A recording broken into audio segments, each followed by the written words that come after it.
नमस्कार। Sports scan के आज के संस्करण में आप सबका बहुत बहुत स्वागत। खेल जगत की तमाम खबरों का लेखा जोखा लेकर मैं हूं नवीन सक्सेना और आज इस अंक में मेरे साथ खेल खबरों पर चर्चा करने के लिए मौजूद है खेल पत्रकार संजीव। सबसे पहले नजर डाल लेते हैं अब तक की खास खबरों पर। भारत और न्यूजीलैंड के बीच श्रृंखला का तीसरा और अंतिम 2020 क्रिकेट मैच कल से कोलकाता में। इंडोनेशिया मास्टर्स बैडमिंटन टूर्नामेंट में भारतीय चुनौती समाप्त हो गई है। किदाम्बी श्रीकांत और पीवी सिंधु हार गए हैं। एशियन चैंपियंस ट्रॉफी टूर्नामेंट के लिए भारतीय महिला हॉकी टीम की घोषणा कर दी गई है और एशियाई तीरंदाजी चैंपियनशिप के रिकर्व में भारत को रजत पदक मिला है।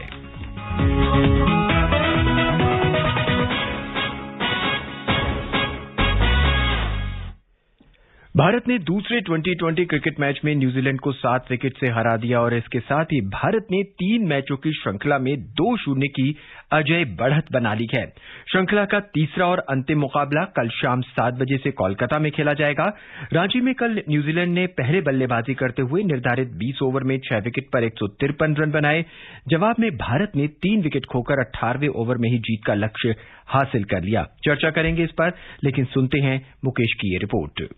भारत ने दूसरे 2020 मैच में न्यूजीलैंड पर न सिर्फ 7 रन से जीत दर्ज की, बल्कि इस मैच में कई खिलाड़ियों ने रिकॉर्ड्स की झड़ी लगा दी। साथ ही श्रृंखला में रोहित की अगुवाई में भारतीय टीम ने 2020 विश्व कप में हुई हार का बदला भी ले लिया और 2-0 से अजय बढ़त बना ली। रोहित शर्मा ने न्यूजीलैंड के साथ खेले गए दूसरे 2020 मैच में अंतर्राष्ट्रीय क्रिकेट में सबसे तेज 450 छक्के लगाने का रिकॉर्ड भी कायम किया। रोहित ने ट्रेंट बोल्ट के खिलाफ पहला छक्का लगाते हुए ये रिकॉर्ड अपने नाम कर लिया था। अपनी पारी में उन्होंने कुल 5 छक्के लगाए। उनकी ताबड़तोड़ पारी को 55 रन पर टिम साउदी ने विराम लगाया। कल का मैच खेलने के साथ ही मार्टिन गप्टिल ने 2020 क्रिकेट में विराट कोहली का सर्वाधिक रन बनाने का रिकॉर्ड भी तोड़ दिया। 11 रन बनाते ही उन्होंने रिकॉर्ड अपने नाम कर लिया। अब गप्टिल के नाम पर 3248 रन दर्ज हो गए हैं और इस फॉर्मेट में सबसे अधिक रन बनाने वाले बल्लेबाज बन गए हैं। गप्टिल ने यह कारनामा 111 पारियों में किया है और इस दौरान उन्होंने 19 अर्धशतक भी लगाए हैं। भारतीय टीम के सबसे अनुभवी तेज गेंदबाज भुवनेश्वर कुमार के नाम पर भी एक रिकॉर्ड आया है। जब भुवी पहला ओवर डालने आए तब कीवी बल्लेबाजों ने 3 चौके लगाते हुए 14 रन बटोर लिए। इस तरह भुवनेश्वर घरेलू 2020 अंतर्राष्ट्रीय मैचों में पहले ओवर में सबसे अधिक रन देने वाले गेंदबाज बन गए हैं। उन्होंने अपने स्पेल में 39 रन दिए और 1 विकेट लिया। Mukesh Kumar, sports scan. और अब बात सैयद मुश्ताक अली टूर्नामेंट की। सैयद मुश्ताक अली क्रिकेट टूर्नामेंट के सेमीफाइनल में एक रोमांचक मुकाबले में कर्नाटक ने विदर्भ को 4 रन से हरा दिया है। कर्नाटक ने निर्धारित 20 ओवर में 7 विकेट पर 176 रन बनाए। जवाब में विदर्भ की टीम 20 ओवर में 6 विकेट पर 172 रन ही बना सकी। कर्नाटक की ओर से रोहन कदम ने 87 और मनीष पांडे ने 54 रन बनाए। कर्नाटक की ओर से दर्शन ने 28 रन देकर 4 विकेट लिए और विदर्भ की ओर से अथर्व ने 32 और गणेश ने 31 रन बनाए। बहुत ही महत्वपूर्ण टूर्नामेंट है मुश्ताक अली टूर्नामेंट और ये फॉर्मेट है 2020 क्रिकेट फॉर्मेट है जो कि भारत में खेला जाता है और इसमें से ही महत्वपूर्ण खिलाड़ियों का चुनाव किया जाता है। बीसीसीआई सचिव जय शाह ने आईपीएल के अगले सीजन को लेकर बड़ा ऐलान किया है। उन्होंने बताया कि आईपीएल का 15वां संस्करण जो है वो भारत में ही खेला जाएगा। आईपीएल 2021 का सीजन भारत में शुरू हुआ था, लेकिन खिलाड़ियों और स्पोर्ट्स स्टाफ के बड़े पैमाने पर कोरोना संक्रमित पाए जाने के कारण टूर्नामेंट को बीच में ही रद्द कर दिया गया था। इसके बाद यूएई में सितंबर और अक्टूबर में आईपीएल सीजन के बाकी मुकाबले खेले गए थे। फाइनल में चेन्नई की टीम ने कोलकाता को हराकर चौथी बार विजेता बनी थी। इससे पहले कोरोना के कारण 2020 का पूरा आईपीएल सीजन भी भारत की बजाय यूएई में ही खेला गया था। इस साल की शुरुआत में कोरोना महामारी के बाद पहली बार इंटरनेशनल क्रिकेट जो था वो भारत में लौटा था और इंग्लैंड की टीम 5 टेस्ट, 5 2020 और 3 एकदिवसीय मैच खेलने के लिए भारत आई थी। इसी साल अक्टूबर में बीसीसीआई ने लखनऊ और अहमदाबाद की फ्रेंचाइजी को आईपीएल 2022 सीजन में जोड़ा था और 2022 के 10 आईपीएल जो है वो टीमें खेलेंगी। संजीव, कल का मुकाबला जो था बहुत ही महत्वपूर्ण रहा था, खासकर अगर देखा जाए तो भारत के परिप्रेक्ष्य में, क्योंकि न्यूजीलैंड ने बेहतरीन गेंद बल्लेबाजी से अपनी शुरुआत की थी, लेकिन भारतीयों ने मैच के आखिरी के ओवर में, अगर हम 15 ओवर से बाहर की बात की जाए तो बेहतरीन गेंदबाजी की थी और न्यूजीलैंड को एक ऐसे स्कोर पर रोक दिया था जिसे हमने बहुत आसानी से बना लिया। देखिए, इसमें बहुत महत्वपूर्ण रहा दोनों स्पिनर्स का रोल। जी, अश्विन ने भी बहुत अच्छी गेंदबाजी की, अक्षर पटेल ने बहुत अच्छी बॉलिंग की, और हर्षल पटेल जो कि इस फॉर्मेट में अब एक डेब्यू किया था, बट स्थापित नाम हो चुके हैं क्योंकि कई साल से आईपीएल में खेल रहे हैं। और इस बीते आईपीएल में 15 मैचों में 32 विकेट और एक रिकॉर्ड परफॉर्मेंस किया था उन्होंने। तो वो एक आधे सिक्स तो लगे उनके बॉल पे, बट फिर जिस तरह से उन्होंने स्लोअर गेंदों का इस्तेमाल किया, एक वाइड यॉर्कर का इस्तेमाल किया और रन रोका, तो ये तीनों गेंदबाजों की बहुत बड़ी भूमिका रही। क्योंकि देखिए ड्यू फैक्टर शुरू में ही था, 7 बजे जब मैच शुरू हुआ तो उस समय ही ओस पड़ रही थी, ऐसा नहीं कि लेट से शुरू हुआ। और उसमें भी बहुत अच्छी गेंदबाजी की कि कैसे उस गीली गेंद को ग्रिप करके और कंट्रोल में बॉलिंग करना, क्योंकि जिस तरह से शुरुआत हुई थी, मार्टिन गप्टिल ने शॉट मारना शुरू किया था, ऐसा लग रहा था कि 200 पार आज स्कोर बनेगा, लेकिन सबको चेक करना और एक छोटे स्कोर पर रोकना, ये बहुत बड़ी अच्छी तीनों बॉलर्स की तारीफ करनी होगी। संजीव, एक बात देखने में आई है कि ये बहुत ही छोटे फॉर्मेट का क्रिकेट है, बहुत ही छोटा क्रिकेट है, करीब 3 से 4 घंटे के अंदर, मोस्टली 6 घंटे में खत्म हो जाता है ये मैच। क्या अंतर्राष्ट्रीय क्रिकेट परिषद को ये सोचना नहीं चाहिए कि इस मैच को इस तरह से करा जाए कि ड्यू फैक्टर बिल्कुल खत्म हो जाए? क्योंकि देखिए टॉस जीतते ही हारते ही मैच लगभग आधा खत्म हो जाता है, जो कि पिछले 2-3 महीने से हम लगातार देख रहे हैं। देखिए ये तो बहुत बड़ा इशू है, लेकिन ये अगर ऐसा ही चलता रहेगा तो फ्यूचर में ये होगा कि इंटरेस्ट खत्म हो जाएगा लोगों का। उनका लगेगा कि जिसने टॉस जीत लिया वो मैच उसने जीत लिया।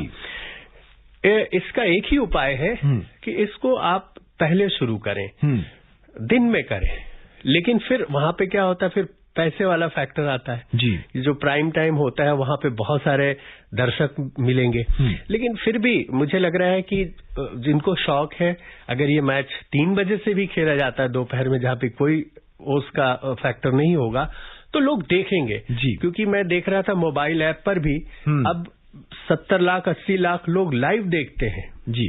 तो ये कोई कम संख्या नहीं है। तो डिफरेंट प्लेटफॉर्म पे जो जहां है वो देख सकता है। तो इसको जरूर आईसीसी को विचार करना होगा, बल्कि सारे देश, क्योंकि ये बायलैटरल सीरीज है, इसमें आईसीसी का कोई रोल नहीं है। आप जिस टाइम भी खेल लें, और नियम वही होना चाहिए। तो ये जो दोनों देश खेल रहे हैं, और भारत की बहुत बड़ी भूमिका हो सकती है।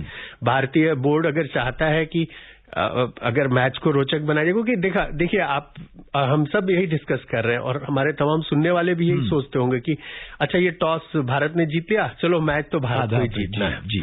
तो ये तो बदलना होगा ट्रेंड। कल की अगर बात करें तो बहुत ही बेहतरीन शुरुआत दी केएल राहुल और रोहित शर्मा ने, और एक बार लगा कि जिस फॉर्म को वो भूल चुके थे उसमें वापस अपने आप में लौटकर आ चुके हैं। हालांकि उसके बाद वेंकटेश अय्यर और सूर्य कुमार यादव को भेजा गया था, जो खास कुछ कर नहीं पाए थे, शायद खास कुछ करने के लिए मैच में बचा भी नहीं था। यही परफॉर्मेंस अब क्या हम कल होने वाले मैच में भी देख पाएंगे कोलकाता में? मुझे तो ये लग रहा है कि उस मैच में हो सकता है कि कुछ नए प्लेयर्स को हम देख सकते हैं, क्योंकि भारत ने सीरीज अपने कब्जे में करके और एक सुरक्षित स्थिति में भारत है। तो केएल राहुल हो सकता है बाहर बैठ जाए, क्योंकि अभी देखिए बाहर ईशान किशन बैठे हैं, बाहर ऋतुराज गायकवाड़ बैठे हैं। वेंकटेश अय्यर को तो मौका मिल गया, लेकिन गायकवाड़ जो कि टॉप रन गेटर है, पिछले सीजन में भी अच्छा किया था और इस बार तो टॉप रन गेटर बन गया आईपीएल में। तो क्या उन्हें एक मौका नहीं मिलना चाहिए? तो मुझे तो लग रहा है कि ऐसा न हो कि रेस्ट दिया जाए, क्योंकि देखिए यही प्लेयर आगे केएल राहुल, रोहित शर्मा टेस्ट सीरीज में नहीं होंगे, उन्हें ऑप्ट आउट किया हुआ है, बट केएल राहुल होंगे वहां पे और अश्विन भी होंगे। तो कुछ प्लेयर्स को मुझे लग रहा है कि बाहर बिठा के और कुछ प्लेयर जो बेंच पे बैठे हैं उनको मौका दिया जाएगा। तो ये अगर खेलते हैं तो अच्छी बात है, क्योंकि मैं बताना चाहूंगा कि राहुल और रोहित ने एक रिकॉर्ड की बराबरी की है, जो बाबर आजम और रिजवान के नाम रिकॉर्ड था 5 इंटरनेशनल T20 सेंचुरी पार्टनरशिप का, और इसको इन्होंने इक्वल किया है। तो ट्रेमेंडस फॉर्म में है और अच्छा कर सकते हैं, लेकिन मुझे ये लग रहा है कि कहीं इनमें से कैप्टन तो खेलेंगे रोहित, पर राहुल हो सकता है बाहर बैठे। संजीव, भारतीय टीम में विराट कोहली नहीं है, भारतीय टीम के अंदर हार्दिक पांड्या नहीं है, बुमराह नहीं है और बहुत से दिग्गज खिलाड़ी नहीं हैं। उसके बावजूद भी यही भारतीय टीम उसी न्यूजीलैंड से जीत जाती है जिससे हम हार जाते हैं। क्या टीम में बदलाव की जरूरत है क्या? हाँ, देखिए ये तो एक पता नहीं क्यों आईसीसी टूर्नामेंट्स में न्यूजीलैंड से हार जाते हैं और वही न्यूजीलैंड जब बायलैटरल सीरीज में आप खेलते हैं तो भारतीय टीम हरा देती है। चाहे वो भी टीम होती, बोल प्लेयर भी होते तो शायद ये हार जाते। और ये कहा है टीम सऊदी ने कि हारने की वजह ये है कि हम तुरंत वहां से आए, एक दिन के बाद मैच खेलने लगे, फिर एक दिन ट्रैवल किया, तो हम यहाँ के परिस्थितियों में अपने आप को ढाल नहीं पाए हैं। तो ये भी वजह है। तो प्लेयर में बदलाव की जरूरत तो है। देखिए अगर प्लेयर विराट कोहली इस फॉर्मेट में नहीं खेलते, वनडे और टेस्ट में ही खेलते, तो कोई ऐसी बात नहीं है कि प्लेयर्स नहीं है। बहुत सारे प्लेयर हैं जो लाइन में खड़े हैं, कतार में खड़े हैं, उनको मौका दिया जा सकता है। संजीव, कल अगर भारतीय 11 खिलाड़ियों की बात करें तो राहुल शर्मा, वेंकटेश अय्यर, यादव, ऋषभ पंत और उसके बाद फिर बॉलिंग, बैटिंग लाइनअप बहुत इतनी स्ट्रांग नजर नहीं आ रही थी। सिर्फ अगर हम राहुल और रोहित शर्मा को छोड़ दे तो तब भी एक चांस लेने वाली बात थी द्रविड़ प्रबंधन की कि ये टीम हम लोग खिलाएंगे और इसको हम इतना कोई भी स्कोर अगर हो तो हम उसे चेस कर सकते हैं। नहीं, ऐसा नहीं है। देखिए ये बॉलर जो हैं, उनके जो मेन बॉलर हैं, टीम सऊदी हो जी या फिर बोल्ट हो, सैंटनर हो, मिलन हो, ये सब तो आईपीएल में खेलते रहे हैं। इनके खिलाफ ये बड़े रन करते रहे सारे बैट्समैन। और मेरे ख्याल से अगर ऋतुराज गायकवाड़ भी खेलते तो ऐसा नहीं था कि क्योंकि सूर्य कुमार यादव 30 साल के हैं, उनके पास पर्याप्त अनुभव है। इसके बाद हर्षल पटेल डेब्यू किया उन्होंने, वो भी 30 साल के हैं जी। तो इन्होंने अच्छा खासा 10 साल 12 साल डोमेस्टिक क्रिकेट में बिताया हुआ है और ये ऐसा नहीं है कि इन प्लेयर पे भरोसा नहीं किया जा सकता है जी। संजीव, एक और बड़ी घोषणा हुई है, वो ये है कि आईपीएल का जो अगला सीजन है अब वो भारत में ही खेला जाएगा। तो क्रिकेट प्रशंसकों के लिए एक अच्छी खबर है भेड़ा। बिल्कुल, भारत में पिछले आईपीएल सीजन को भी कराने का प्रयास किया गया था, लेकिन बीच में दुर्भाग्यपूर्ण रहा कि रोकना पड़ा और बाकी के मैच 2 चरणों में खेला गया और यूएई शिफ्ट करना पड़ा बाद में। तो उम्मीद करें कि जब कोविड के केसेस काफी कम हो गए हैं और आगे स्थितियां बिल्कुल कंट्रोल में होंगी, 100% वैक्सीनेशन हो जाने के बाद, तो फिर तो कोई देख रहे हैं अभी रांची में मैच हुआ तो पूरा खचाखच स्टेडियम भरा हुआ था। तो ऐसी उम्मीद करें कि यहाँ हो और स्थानीय दर्शक उसका आनंद उठाए। क्रिकेट के बाद अब बात हॉकी की। महिला हॉकी में एशियन ट्रॉफी टूर्नामेंट के लिए 18 सदस्यीय भारतीय टीम की घोषणा कर दी गई है। दक्षिण कोरिया के डोंगाई में 5 से 12 दिसंबर तक होने वाले इस चैंपियंस ट्रॉफी के लिए भारतीय टीम की कमान गोलकीपर सविता पुनिया को सौंपी गई है, जबकि डिफेंडर दीप ग्रेस टीम की उपकप्तान होंगी। सुनते हैं प्रियंका की रिपोर्ट।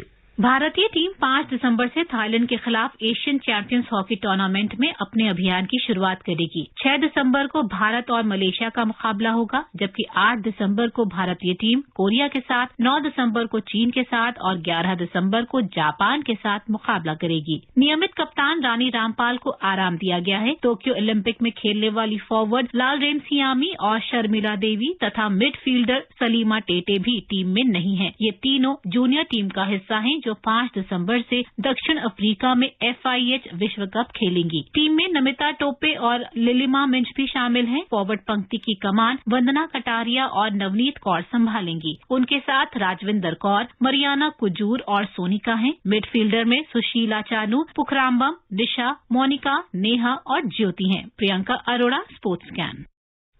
एक प्रतिष्ठित टूर्नामेंट है जो कि दक्षिण कोरिया में खेला जाएगा। महिला हॉकी में भारतीय टीम की घोषणा है। सविता पुनिया, जैसा कि अभी हमने रिपोर्ट में भी सुना, कप्तानी करेंगे। इसके बावजूद भारतीय टीम में काफी कुछ बदलाव किए गए हैं। सीनियर खिलाड़ियों की जो पंक्ति थी उसमें से कुछ खिलाड़ी जो हैं, हालांकि वो जूनियर रहे हैं तो वो जूनियर में भी खेलेंगे। क्या इस बदलाव की जरूरत थी? देखिए, जैसे कप्तान रानी रामपाल है, कुछ प्लेयर है, उनको रेस्ट दिया गया है जी। अब देखिए, इंटरनेशनल खेलों में हर एक खेल में अभी एक ट्रेंड लग रहा है, चल रहा है। क्योंकि पहले क्या होता था कि आपने अगर एक पूल ऑफ 15 प्लेयर 16 प्लेयर बना लिया, वही खेलते थे। बहुत दिनों बाद किसी को कोई रिप्लेस करता था या कोई चोटिल होता था। तो अब क्या है कि बहुत सारे मैचेज हो रहे हैं, एक के बाद एक टूर्नामेंट्स हो रहे हैं और बेंच स्ट्रेंथ बहुत है। कुछ खेलों में हमारे पास बहुत अच्छी बेंच स्ट्रेंथ है।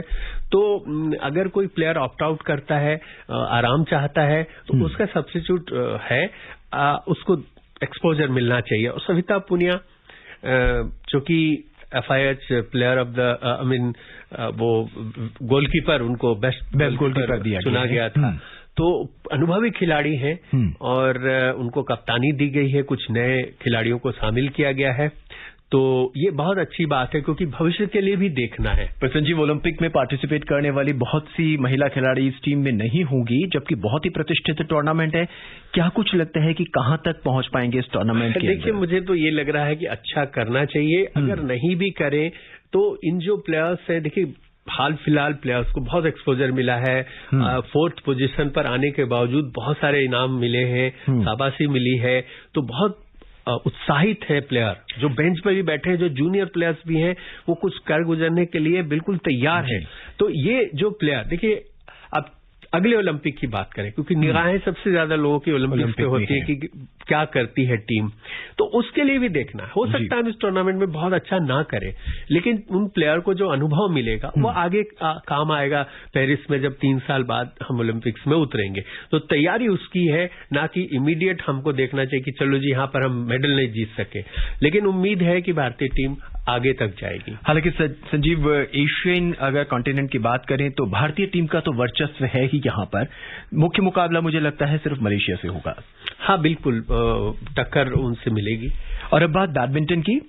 इंडोनेशिया मास्टर्स बैडमिंटन टूर्नामेंट के पुरुष सिंगल्स में किदाम्बी श्रीकांत डेनमार्क के एंडर एंडरसन से हार गए हैं। इसके साथ ही इस टूर्नामेंट में भारतीय चुनौती जो है वो समाप्त हो गई है। इससे पहले महिला सिंगल्स के सेमीफाइनल में जापान की अकाने यामागुची ने भारत की स्टार खिलाड़ी पीवी सिंधु को पराजित किया।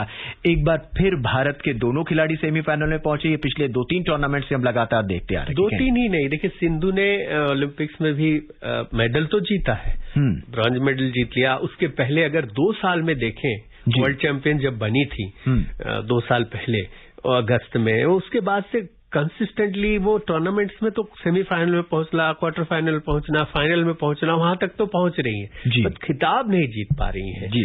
और उम्मीदें सबसे ज्यादा तो उन्हीं से रहती हैं। श्रीकांत से है, सौरभ वर्मा है, 2-3 प्लेयर हैं, बट ये खिताब का सूखा पता नहीं कब खत्म होगा। उम्मीद करें कि जल्दी खत्म हो। माइंड मेकअप करना पड़ेगा उनको बिग टूर्नामेंट के बिग मुकाबलों के लिए। बिल्कुल। और अब बात फुटबॉल की। फुटबॉल के महाकुंभ फीफा विश्व कप 2022 का काउंटडाउन शुरू हो गया है।